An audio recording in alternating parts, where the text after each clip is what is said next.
5. Kapitel. Amberto seine Lehrjahre. Und so wird der Berta, also von der Berta, aufgenommen und bekommt von ihr das Wort, dass sie ihn wie ihren eigenen Sohn behandeln und ihn grossziehen wird.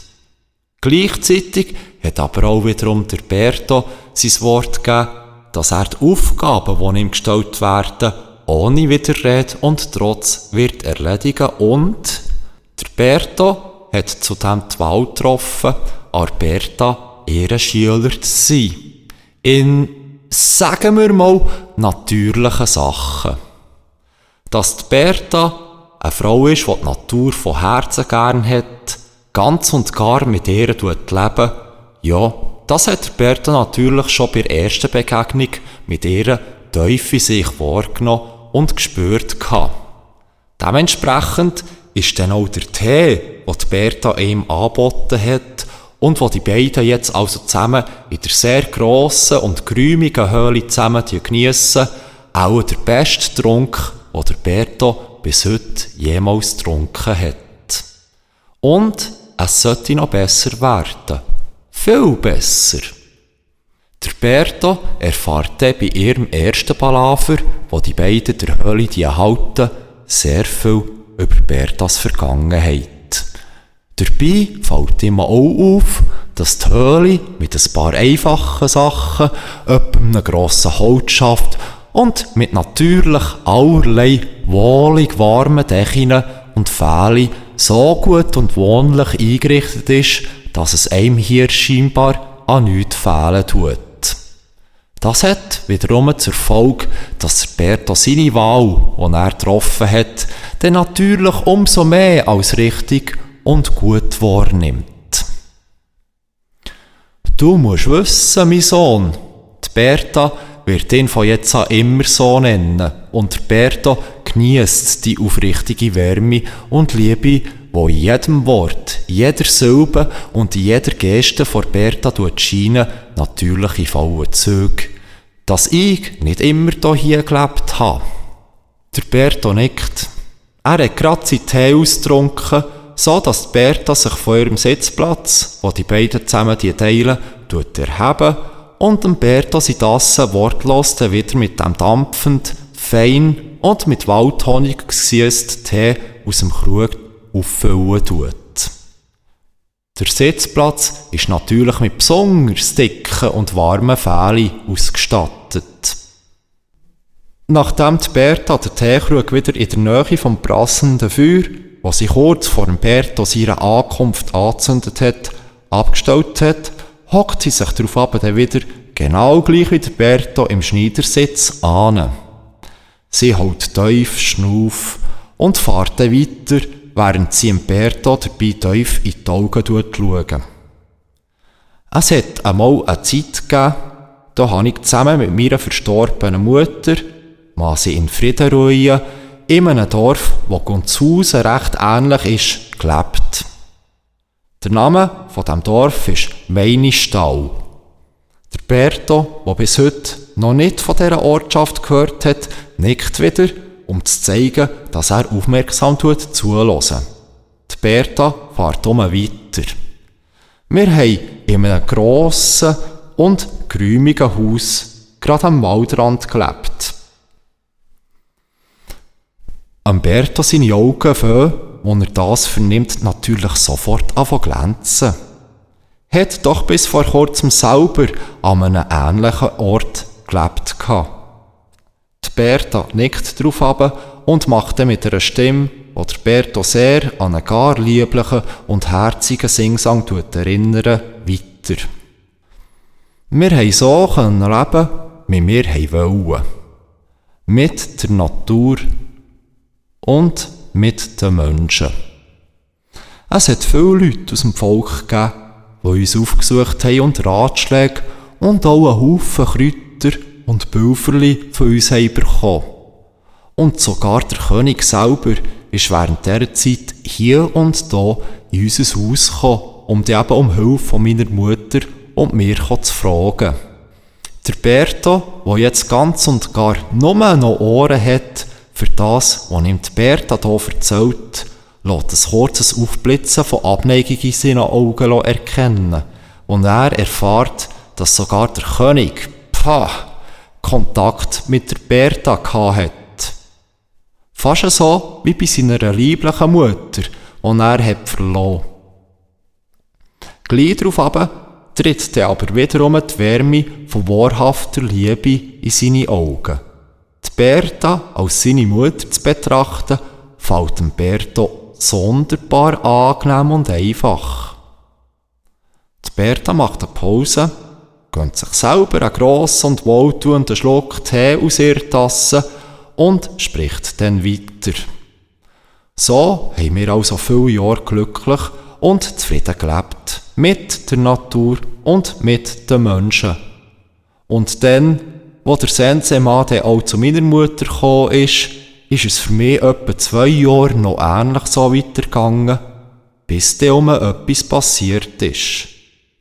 In diesem Moment macht es Berta, wo ihre Tasse noch immer in den Hängen hat, wieder eine Pause und schaut der Berta fragend an, um festzustellen, ob er auch wirklich alles versteht. Und der Berta bestätigt das, indem er fragt, was? Was ist denn passiert? Der Berta ist zwar schon gleich 8, doch in diesem Moment ist er lediglich ein kleines Kind, das mit grossem Interesse einer sehr spannenden Erzählung zuhört. Und natürlich will er mehr davon hören. Die Berta nickt freudig und fährt dann weiter. Wie ich gesagt habe, ist neben den Leuten aus dem Volk also auch der König in unser Haus gekommen, um sich dabei allerlei Ratschläge und eben auch viel Kräuter und Pülverli von uns mitzugeben. Aber dann, eines Tages, ist es vorbei mit der Freundlichkeit. Und zwar innerhalb einem Augenblick bin ich dann mit Schimpf und Schand, mit Flieh und Verwünschungen im wahrsten Sinn vom Wort aus Meinischbach, aus meinem Haus davongejagt worden. Ein paar wollten mich tatsächlich verbrennen. Sie wollten mich auf einen Scheiterhaufen bringen und dann zuschauen, wie ich verbrenne. Die Berta lässt kurz ein vielsagendes Lächeln aufblitzen, während sie weiterredet. Aber ich wusste, was passieren wird. Und so konnte ich mich entsprechend vorbereiten und bin dann auch gefasst, was passiert ist. So bin ich auch auf diejenigen gefasst, die mich lieber hätten gesehen brennen, als dass ich lebendig bin. Es waren alles solche, die selber 2-3 Mal im Laufe eines Jahres bei uns daheim auftaucht sind. Berto, sein Maul ist jetzt offen und er kann nur noch staunen über das, was ihm Berta hier gerade berichtet. Staunen, staunen und nochmal staunen. Und auch das wird von der Berta mit einer freudigen Belustigung wahrgenommen.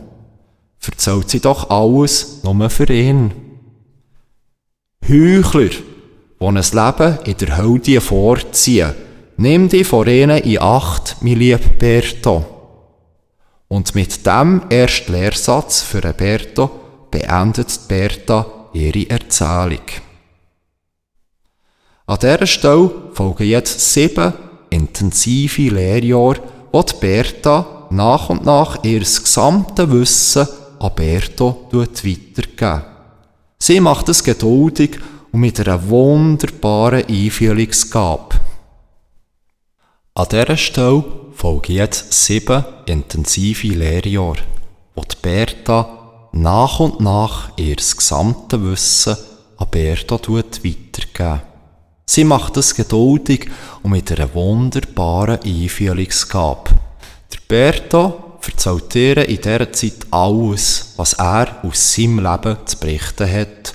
Und so weiss Berta eben dann schon sehr früh einiges mehr über ihn, als es bei seiner lieblichen Mutter jemals der Fall gewesen wäre. Er wird auch mit viel Liebe, die Berta scheinbar in endloser Menge hat, in die Pflanzen, in die Baum- und in die Kräuter eingeführt. Und außerdem kann der Berto hier im Wald auch sein Tierstudium ausgezeichnet betreiben. Er geht auch immer wieder in sein Reich, wobei jetzt natürlich der gesamte Wald dazugehört. Er unternimmt zudem unter den stets wachsamen Augen von der Bertha auch geistige Reisen oder wie die Bertha sie umschreiben, innere Reisen, wo der Bertha immer weiter gelangt und so immer mehr über sich, über seine Fähigkeiten und über sein wahres Potenzial erfahren. Er lernt die Sprache der Tiere und wird von der Bertha auch in den wichtigsten gesellschaftlichen Umgangsformen und auch im Lesen, im Schreiben und im Rechnen unterrichtet. Und der Bertha lernt in diesen 7 Jahren aber auch die Geisterwelt kennen.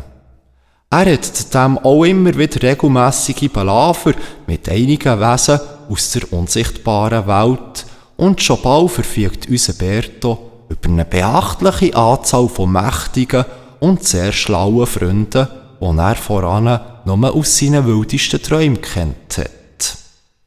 Wie es sich herausstellt, ist die Bertha zu allem Suchen auch noch eine ausgezeichnete Schneiderin und so liegen die Kleider, die sie für den Bertha am Abend abends von nähen, am nächsten Morgen, wenn er dann aufsteht, immer schon perfekt genäht neben seinem Bett. Ebenso, dass der Bertha dann auch immer alles gerade anprobieren kann. Natürlich passen seine neuen Kleidungsstücke, die aus Stoff, Fähli und Leder gemacht sind, dann auch immer gerade wieder wie angegossen.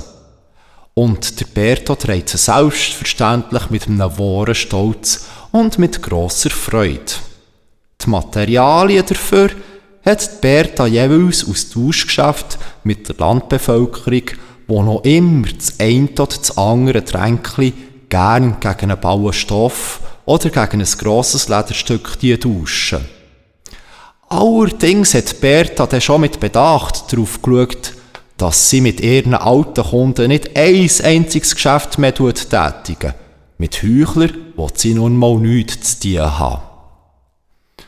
Zudem lernt der Bertha sein Leben in völliger Harmonie mit der Natur zu leben.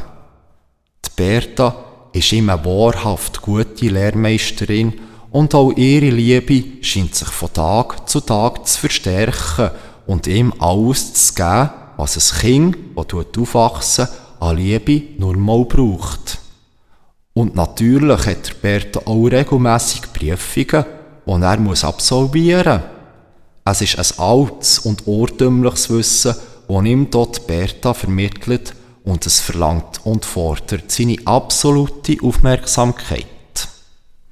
Prüfungen sind noch also vor allem dazu da, um zu sehen, ob er überhaupt bereit ist für einen nächsten Schritt, weil der Bertha aber das neu erworbene Wissen mit einer wahren Freude und mit grosser Begeisterung in sich aufnimmt und es umgehend auch gerade anwendet, entwickelt er sich also prächtig und Bertha ist oftmals sehr froh und dankbar um Bertha, ihren Schüler, ihren Sohn.